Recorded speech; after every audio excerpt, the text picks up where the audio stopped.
monster. As Brack leaps over this table, I'm gonna get him to on top of the, no, just before he leaps over the table. And let's get some initiative here going.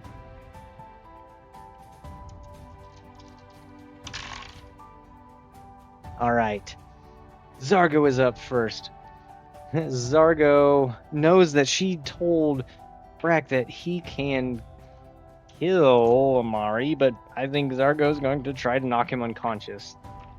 So Zargo's going to use her first action to move up to him, second action to strike at him with her plus 11.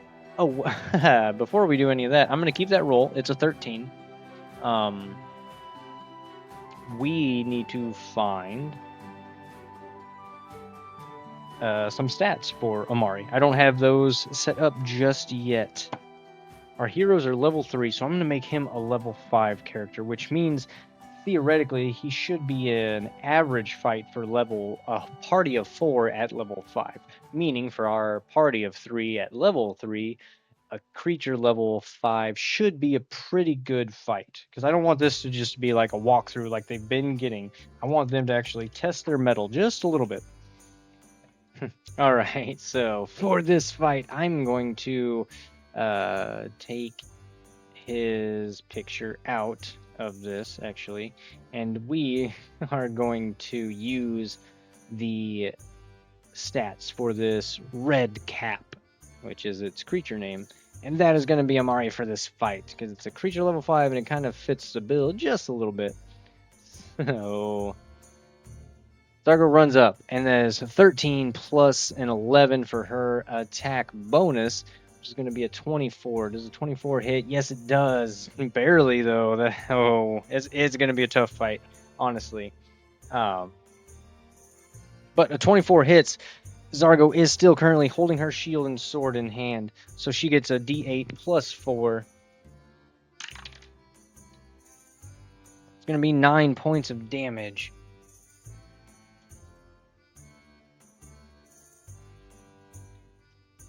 Boom. As her sword lands in, and with her last action, she can see that the eyes of this gnomish man are beginning to glow red. We're just going with how the token looks. I like it. But inside of him, the turmoil of the vampire is making his eyes begin to turn red. But Zargo's going to use her last action to raise her shield because she can tell that something wrong is happening here. Next up, we have Brack, who in a fit of rage was running through the room. He's going to use his first action to jump up on the table and attack with his... Actually, yeah. He's seeing red. If he wasn't seeing red right now, I would say he would think more straight and throw, but he is not. He jumped up on the table, and he is also going to attack with his plus 9. That is going to be a 14 plus 9, which is a 23. That is a hit as well. Within just melee range, that is a D4 plus 4 for Brack. 3 plus 4 is going to be 7 more points of damage as his star knife cuts deeply into... Where does it hit? His head. Yes, it does, which means he gets 1 more point of damage. 3 and 4 was going to be 7 points of damage in the head, so that's going to be 8 points of damage total because the 1 bonus for being in the head, minus 8 points of damage as Brack's star knife just kind of cuts into the side of Amari's gnomish head. Third action for Brack, he's going to strike again. He's mad. He's real mad.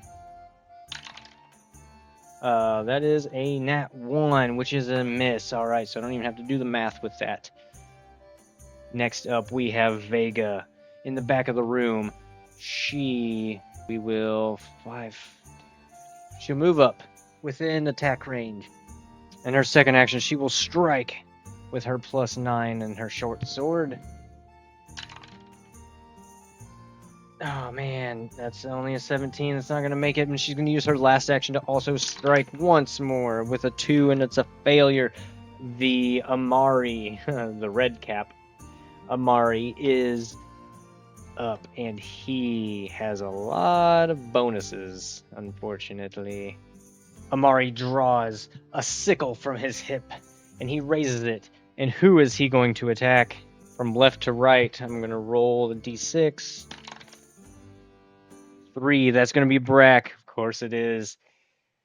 He knows Brack, and he wants Brack to die for some reason.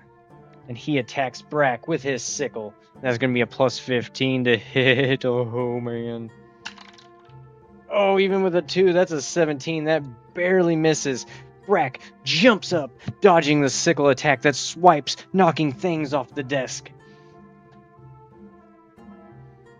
Amari's second action. He swipes again at Brack with a 5. Nice. Oh, we were getting lucky, but that is an agile weapon, so it's only a minus 4 to his 15, which is still a plus 11, which is a 16, which is a miss. Just want to make sure I do that math accurately. I'm sure you guys don't care. Another miss. Brack jumps again as if he's jumping rope. Ooh. This time, the sickle digs into the wood of the desk, making a spiraled shard of wood that flings off and hits the wall on the side.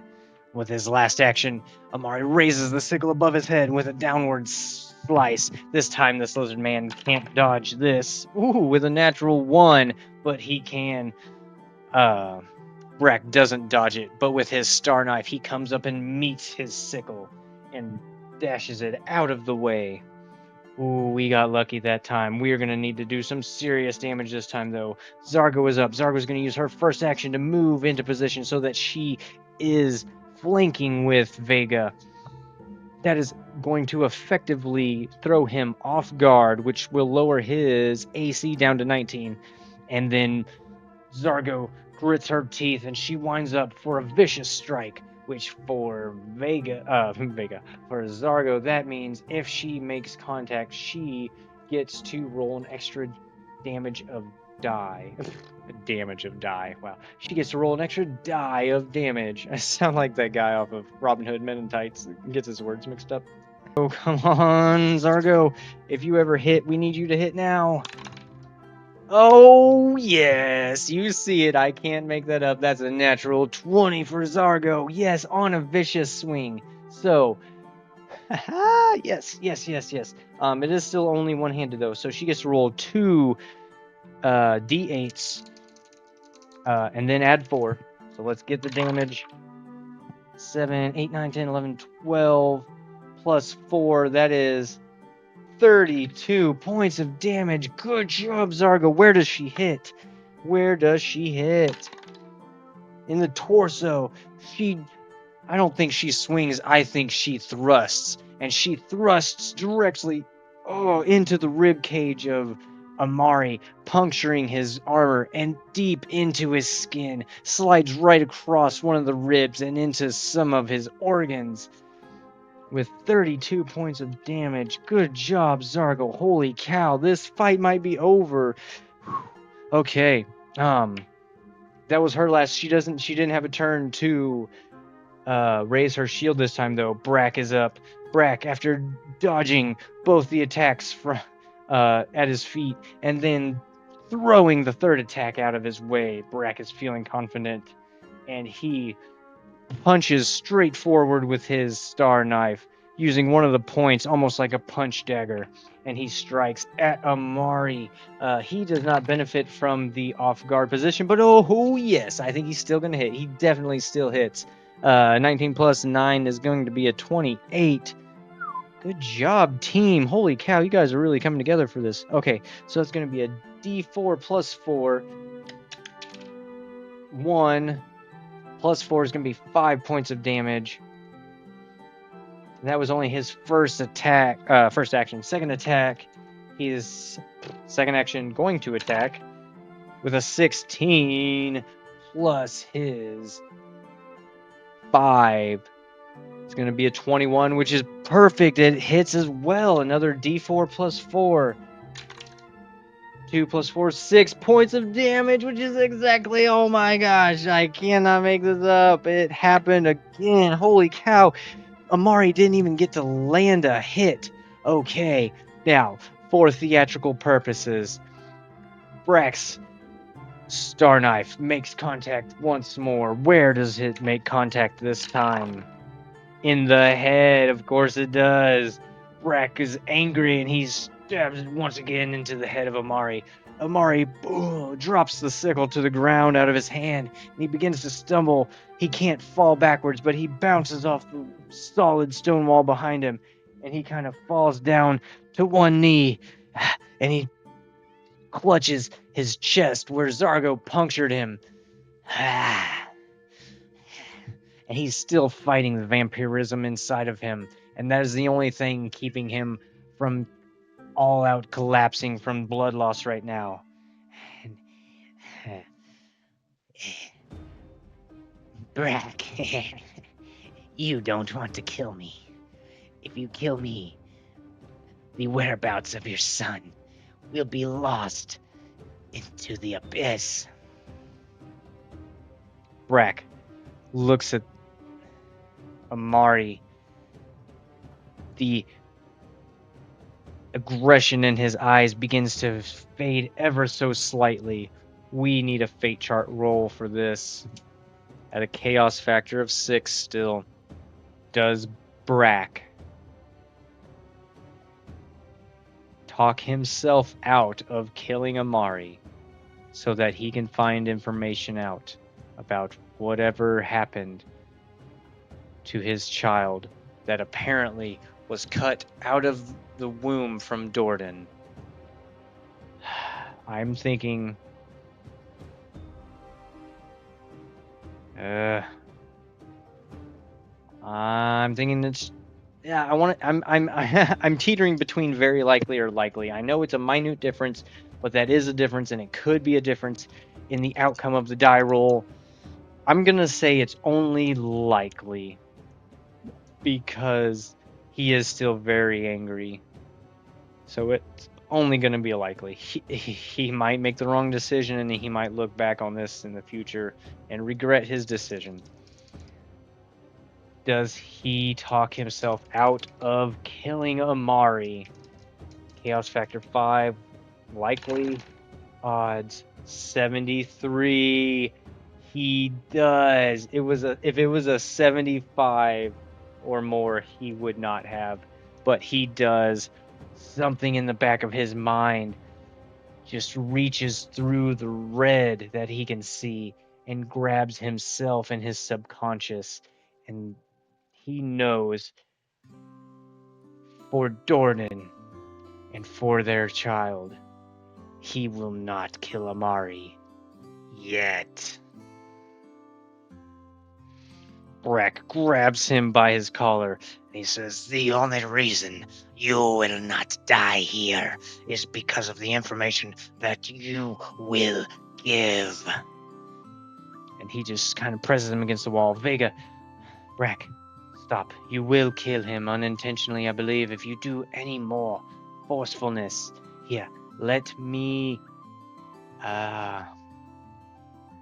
patch him up. You know what? I'm thinking actually, when Brack does that, boom, he just like slams him against the back of the wall, and it jars Mari's head against the wall so hard that it does in fact kill him. So that way we're still playing out the combat correctly. It does kill him, but Vega is understanding the situation here, and she casts her stabilize spell on him so that he is no longer dying, but he is currently unconscious. So he just kind of like slumps down the wall, leaving just like a smear of blood from where Zargo's puncture wound, I'm thinking, went all the way through him with how much damage that did.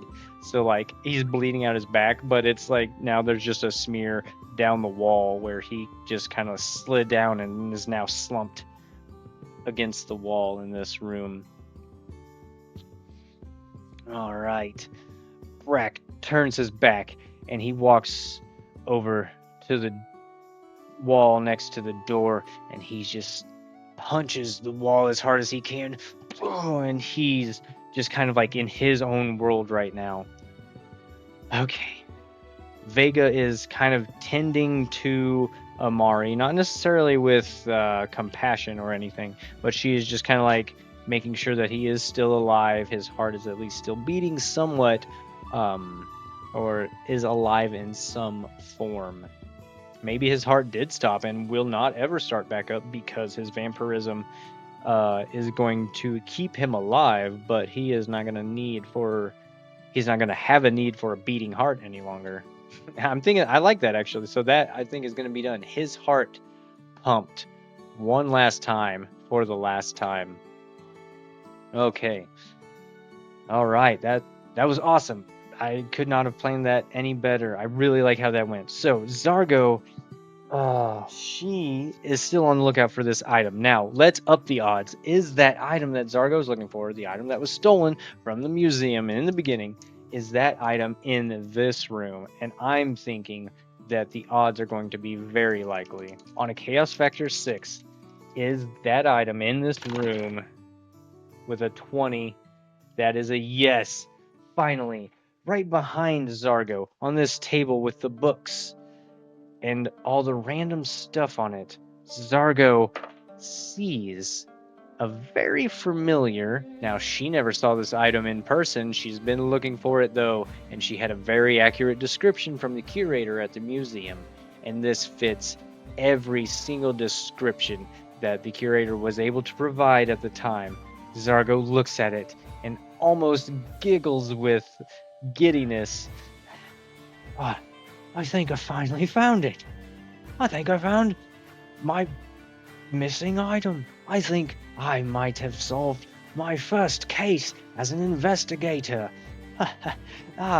I mean, I am still. The gravity of the situation that just transpired is still weighing heavily on my mind, but I can't help but to be ecstatic for this. And she pockets the item. And she kind of peruses the books on the table here that was with this item. Is there anything on this table that seems like it has something to do with the item, or was it maybe just placed here? I'm going to say 50-50. Are the items on this table related to the item? Like, were they placed here together? 50-50. 87, no, they were not. Okay, so it just seems like it was kind of like sat on this table. It didn't. There's maybe just logbooks of thing coming in and out of the warehouse itself. So Zargo pockets that. Vega's tending to that, and Brack is down here, just in his own head. All right, Vega. I think our job here is all but sewn up. I'm gonna put the manacles on Amari here, just in case he gains consciousness and tries to run again. And I will deliver him to the guardhouse immediately. I will not stray from a straight path all the way there. Are you with me? Is Vega going to go with him? I think it's likely. Is Vega going to accompany him? 58. Ooh, she is. Yes, she is. Yes, Brack, I will accompany you, just in case something bad does happen. He is a very high-profile target. There could be more opposition on the way back to the guardhouse. I will follow you. So Zargo kind of like flings Amari up on her shoulders, and Zargo and Vega approach the doorway, and they begin to pass Brack. Zargo, she can tell that Brack probably doesn't want to talk right now, but she's gonna say, Brack, I'm sure you don't want to accompany us to the guardhouse, but would you want to walk with us for a ways? And then we can split parties and you can go, I guess, do your own thing. I'm thinking it's very unlikely that Brack's going to accompany them. 86. No, he is not going to. No, Zargo. I will find my own way back home. Do not worry about me. Though I am very angry and my mind is clouded, I know I made the right decision, for now at least. So do not worry about me. I will be fine, and I will make my way back home. My voice cracked. I will make my way back home. And just let me extend an invitation to you, and you as well, Vega. You are both welcome at my house anytime, especially since, well, Zargo, you currently don't have a home. I hope to see you both there later, if you so wish. I will have Kiko make up some goodies and keep them warm for you. Please, do not lose this one. He is a high priority for all of us. Yes, of course, Brack. We will make our way there immediately. And they do so. They leave the warehouse. They pass all the bodies. I'm thinking that QWERTY and Thorn, the two guards that helped us lure the guards away from the door in the beginning of the raid on this here warehouse, I'm thinking that they are waiting outside the warehouse doors as if, like, to provide backup in case we needed something. And they're gonna also accompany us. So we got 4 guards walking back to the guardhouse. I'm thinking it is nearly certain that we make it back to the guardhouse unhindered. Especially 4 guards. We're heavily fortified. Even if someone like saw what was going on and realized, oh, they have Amari, that's our boss, get him. I really don't think that they would. So it's nearly certain that they're gonna make it back to the guardhouse unbothered. 03 extreme yes. Not only do they make it there unbothered, but more guards see what is happening and they all start following as well. And they make it back to the guardhouse with Amari still slumped over Zargo's shoulders. She pushes the doors open and she walks by our little secretary Ace here, who we met in a previous episode. Ace, I have Amari here. We are making our way to the jail cell. Mark it down. As she says proudly, and she enters and she makes her way over through the doors into the jailer's room where Zargo sits and she does all the paperwork necessary with another fellow who we met here at the guardhouse, whose name was Sky, who was asleep that night that the prisoner got killed. All right, Sky, I got Amari here. I will fill out any paperwork, but we need to get this one in a cell immediately. And they do so, and they get Amari put in his cell. I'm gonna have him put in probably the middle cell here. It doesn't matter which cell, but they get him put in there. All right, now inform the medic on duty that this one's gonna need some tending to. We brought him back alive, but barely. Yes, definitely. I'm Sky, and this is my voice. I will see to it to get the medic in here and get him fixed up right away. Good job, Zargo. The chief will be very pleased. Zargo comes out and she's kind of talking to Ace. She's like, Ace, is the chief in? I reckon probably not. He doesn't work late hours, but I do want to give him the news. No, Zargo. Nope. The captain, he's gone for the evening. He's actually been gone for quite a few hours. He says something about going home and getting some well-needed sleep, and then, well, he said a few curse words and said some things about my mom that weren't very nice. But that's our chief. Right on, Ace. Well, if you do see him in the morning or something, let him know. So they are going to retire for the evening, and they are going to go back to Brack's house after they leave the guardhouse here. And actually, you know what? I'm thinking, let's see, does Vega... I don't think Vega's going to. I think she needs to report all this back to her people at the Resistance, or the Rebellion, whichever. Same difference. I'm not even going to roll on that, actually. I'm just going to say that. So, as they kind of like leave the doors of the guardhouse, Vega's like, well, Brack, this is where I bid you a good evening. I need to go and file a report of my own, if you know what I mean. So, I will meet you back here in the morning for guard duty, as is tradition. Please, get some good sleep tonight, Zargo. Tell Brack I said hi, and eat extra of Kiko's meal for me. Have a good one, Zargo.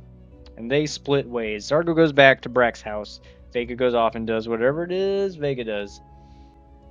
So Zargo comes in.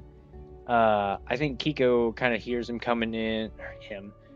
Kiko hears her coming in, and she's there to greet her. She's like, Is there anything that you need, Zargo? I have the food. It's ready to go if you need. "Oh, well, I am a bit hungry, but no, just point me in the right direction. I can feed myself, Kiko. No worries." Oh no, not a trouble at all. It gives me something to do, you know. So she goes off, she fixes it. Zargo's just kind of like makes her way to the fancy dining room, and she's just kind of sitting there. Kiko comes in quickly, gives her a meal. Zargo scarfs it down, thanks Kiko. Kiko shows her to her room for the evening. Zargo takes off her heavy plate armor.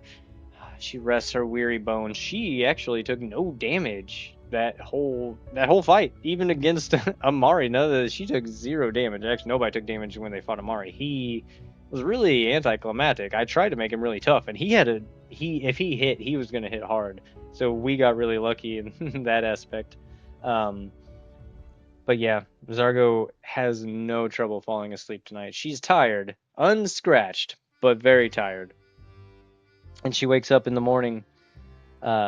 She gets dressed in her guard uniform. I'm thinking she comes down, she sees Brack out having breakfast.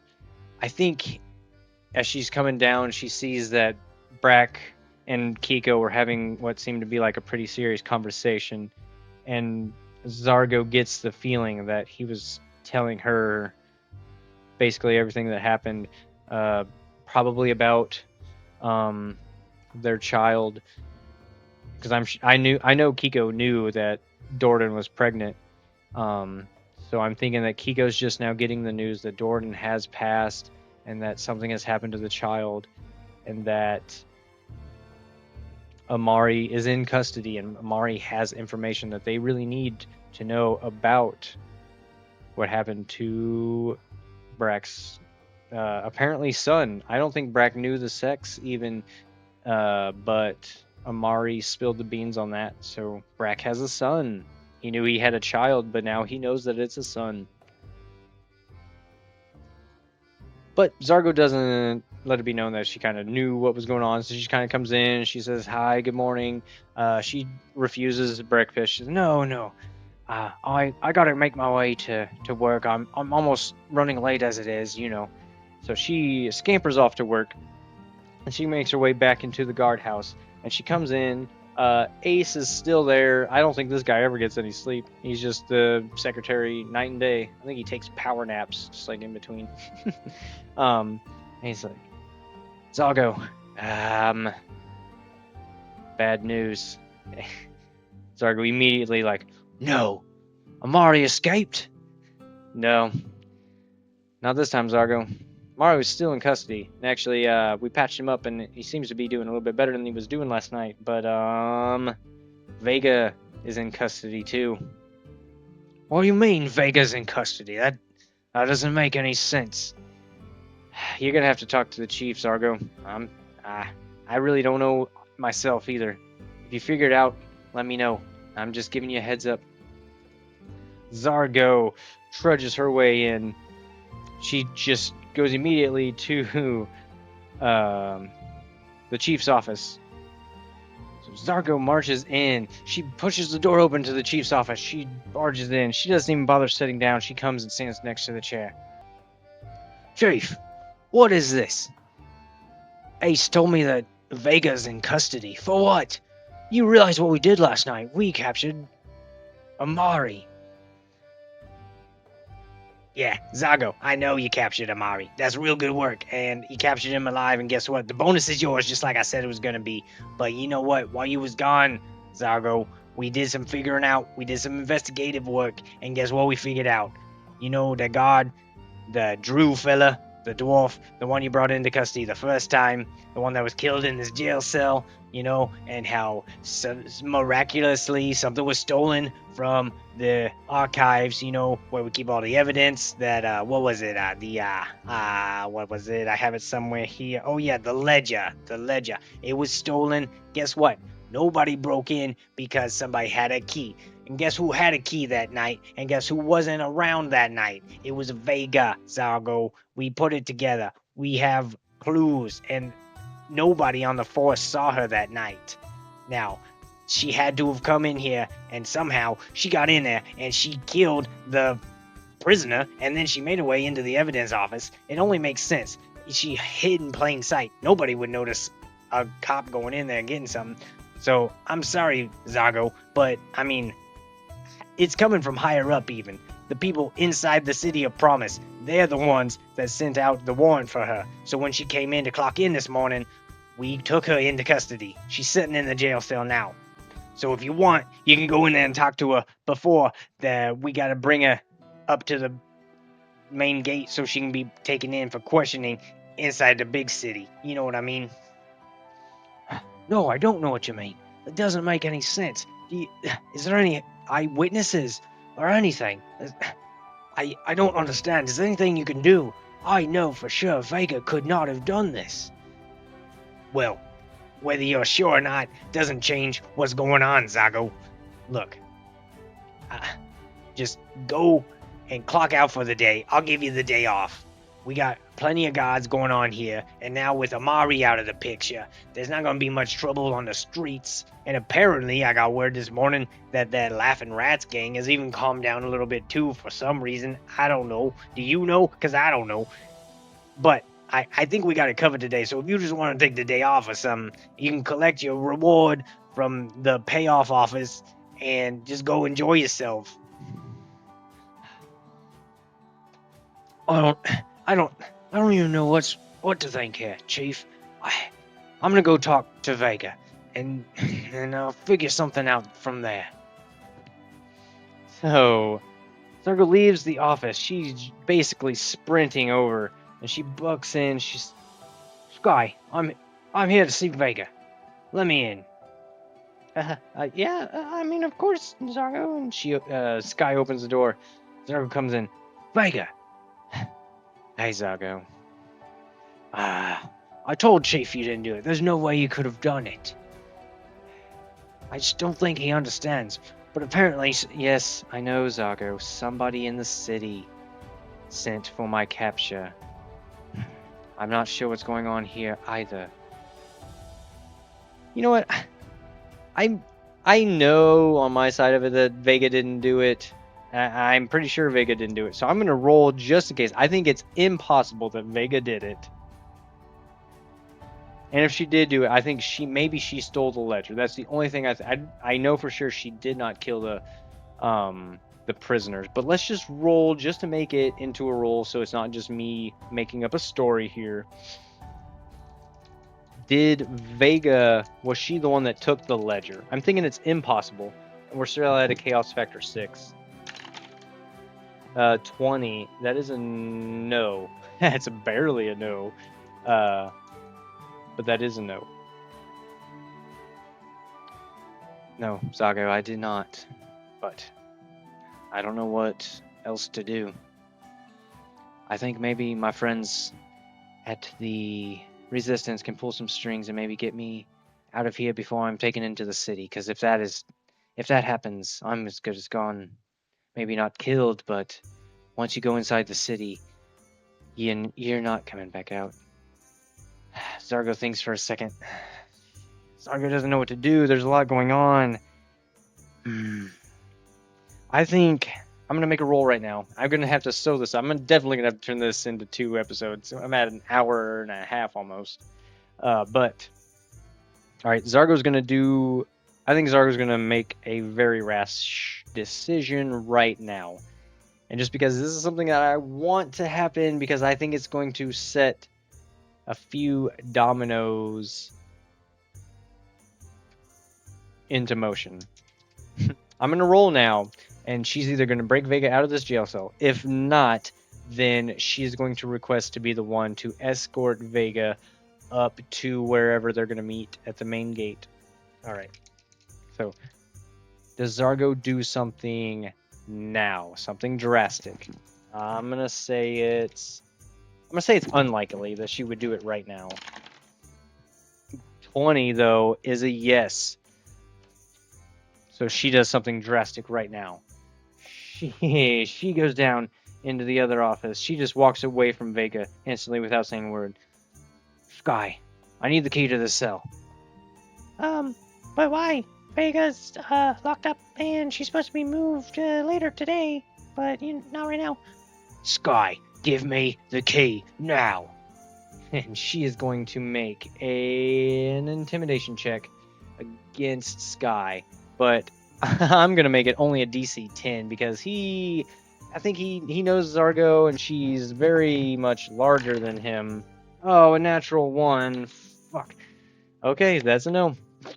I put it to a dice roll and said no. Well, I can't, Zargo. I'm sorry. Please don't hit me. And she's this guy's just kind of like cringing up. Zargo, she kind of sees clearly for a second. She's like, Sky, that's fine. I was just going to, change her bedroll because it was dirty, and I just feel like she deserved a clean one, but never mind, it's fine. She goes back in here, she's like, she texts Vega. She talks to Vega. Look, Vega, I'm gonna find a way to get you out of this. I promise. She makes her way back over past Ace, and she goes back into the chief's office. And Chief's sitting there. He kind of like hides a bottle of booze in his office because he kind of like got caught taking a swig. Chief. Yeah, Zargo. What is it? Did you decide to take the day off or what? Well, I think, yes, I will take the day off. But first, will you allow me to be the one to escort Vega up to the city? I just want to at least talk to her and just see why she would have done something so low, she owes me an explanation. Well, I'm gonna say it's nearly certain. Does he allow it? Yes, he does. Okay. Well, Zargo, yeah, I guess so. I can pull a string and get you to do that. And then after that, you can take the rest of the day off. That's fine. All right, Chief. Thanks. Oh, and Zargo, shoot, I almost forgot. I'm glad you came back in here though. Your dad. Because Zargo's dad, we touched on this real early on in the series, but Zargo's dad is also a town guard here, and I'm thinking he still is. So in my mind, he's like probably got like a real cushy job. He's maybe like just like a door guard somewhere, so he just gets to kind of like sit all day at one of the gates, just like nod to people, kind of like the door greeters at stores like Walmart. A lot of times just old people sitting there like, hey, welcome to Walmart. That's basically what her dad does. Anyway, Yeah, your dad, he said something happened to your mom and she wasn't doing so hot, So you should probably go home and check them out. He has the day off as well. So once you finish up with Vega, yeah, maybe you want to go do that. I don't know, but right on, Zargo. Anyway, yeah, I got stuff to do though, so I'll catch you later, Zargo. Zargo leaves the office and she waits until it's time. Actually, no, I think she'll use this time to go talk to her dad. So she leaves the guard office because she knows she has a couple hours until Vega's going to be moved. So she goes home and she goes inside and she sees nobody in the living room, nobody in the kitchen. And then she realizes that both her dad and her mom are in the bedroom, and her mom is laying in the bed, and her dad sees her come in. Zargo, I'm glad you could make it. I see word reached you. I figured it would around the guardhouse. Your mom is not doing so well. When I came home after my shift yesterday, I found her on the floor in the kitchen, collapsed. I brought her to the bed here. She is still breathing, but she has hardly said any words. I fear something really bad, Zargo. I've never seen her like this. There was no warning. She was just fine that morning. Zargo comes in. She kind of gets down to the bed and she grabs her mom's hand. Her mom's eyes are closed, but she feels Zargo take her hand and she kind of barely opens them. She's saying something very softly. Neither of them can hear, but Zargo gets closer. And her mom, Zargo, your curse happened again, didn't it? Yes, Mom, it did. Just the other night. Fire swirled around me and, well, it caught my whole apartment on fire. And, well, now I don't have an apartment, but none of that matters. We just need to get you better. Her mom replies, No, Zargo. The reason I know your curse happened again is the same reason that I'm laying in this bed. The same thing happened to my mother when my curse took its full form. That's part of the curse. Once it fully leaves my generation, it takes the rest of my life force with it. No, Mom, this can't be. There's gotta be a way. There's gotta be something. No, Zargo. Within a few days, I will be gone. That's the way it has been with our family. You can fight it, but there's nothing we can do. Just enjoy what we had. And please, Zargo, wield your power with responsibility. Use it wisely, and don't let it control you. I will, Mom, but I will find a way to make you better. Or maybe if there's a way I can break this curse, it'll break it from all our generations. Yes, that is noble thinking of you, Zargo. But please, I must rest now. And she closes her eyes and falls back into a state of unconsciousness. Zargo talks to her father about this. Her father admits to knowing and that he's sorry. He was hoping that it would skip a generation or something. And Zargo tells him how it has happened to her a couple times. And he tells Zargo kind of how his mom's been coping with it all the years. And they have a nice father-daughter time for a little while until Zargo knows she has to go back because she needs to escort Vega. And she makes her way back to the guardhouse. It's time to escort Vega. Vega comes to her in handcuffs. All right, Vega. Because I think the chief is there to witness the exchange just for paperwork reasons. All right, Vega. You got some explaining to do. Let's go to the city walls.